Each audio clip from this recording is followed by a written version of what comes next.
ఉద్యమానికి ఇతర రాజకీయ పార్టీలు కానీ, ఈ రాష్ట్ర సంక్షేమం కోరేవారు కానీ, ఈ రాష్ట్రంలో బడుగు బలహీన వర్గాల యొక్క సంక్షేమాన్ని కోరేవారు కానీ, వారి పిల్లల యొక్క భవిష్యత్తుని గురించి ఆలోచన చేసేవారు అందరూ కూడా రాజకీయాలకు అతీతంగా కూడా ఈ ఉద్యమానికి మద్దతు ఇవ్వాలి. లేకుంటే కూడా మీరందరూ కూడా చరిత్రహీనులైతారు అని చెప్పేసి కూడా హెచ్చరిస్తున్నాను. చంద్రబాబు నాయుడు గారు మీకు మళ్ళా కూడా చేస్తున్నాను, ఈ రోజు కూడా వెంటనే దీన్ని ఉపసంహరించుకున్నాం. ఇప్పటికే చాలా అన్యాయాలు కూడా చేస్తున్నావు, అనేక ప్రభుత్వ భూములను తీసుకుంటున్నావు, లక్షల కోట్లు ఆర్జిస్తున్నావు, ప్రజల ఊసురు అనేది కూడా నీకు తగులుతూ ఉంది.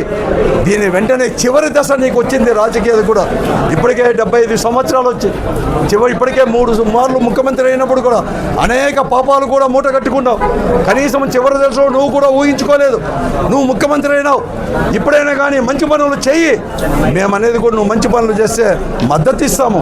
నీకు ప్రజలు నీకు ఇచ్చారు కాబట్టి ఈ 3.5 సంవత్సరాలు కూడా, లేకుంటే ఉద్యమం బాట బట్టి ఇవన్నీ కూడా చేస్తుందని చెప్తూ ఇప్పటికే వైఎస్ఆర్ కాంగ్రెస్ పార్టీ హెచ్చరించింది.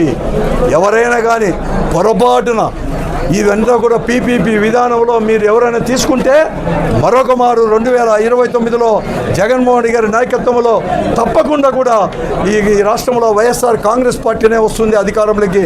వచ్చిన వెంటనే మరొక మారు కూడా తీసుకొని కూడా మళ్ళీ కూడా ప్రభుత్వ ఆధ్వర్యం కూడా తీసుకుంటామని చెప్పేసి హెచ్చరిస్తూ వెంటనే కూడా ఈరోజు చంద్రబాబు నాయుడు గారు దీన్ని ఉపసంహరించుకుంటారని చెప్పేసి అసెంబ్లీలోనే ప్రకటిస్తారని చెప్పేసి కూడా చేస్తూ, లేకుంటే తగిన మూల్యం కూడా చెల్లించుకోవాల్సిన అవసరం వస్తుందని చెప్పేసి ఈ ప్రభుత్వాన్ని కూడా హెచ్చరిస్తున్నాం. వైఎస్ఆర్ కాంగ్రెస్ పార్టీ తరఫున మేమందరూ కూడా ఈరోజు కూడా మీరందరూ కూడా యువజన వైఎస్ఆర్ కాంగ్రెస్ పార్టీ ఆధ్వర్యంలో కానీ, స్టూడెంట్ యువజన వైఎస్ఆర్ కాంగ్రెస్ పార్టీ ఆధ్వర్యంలో చేసే ఈ ఉద్యమానికి మద్దతు కూడా చెప్పేదానికే ఈరోజు స్వయంగా కూడా మేమందరూ కూడా ఇక్కడ రావడం జరిగింది.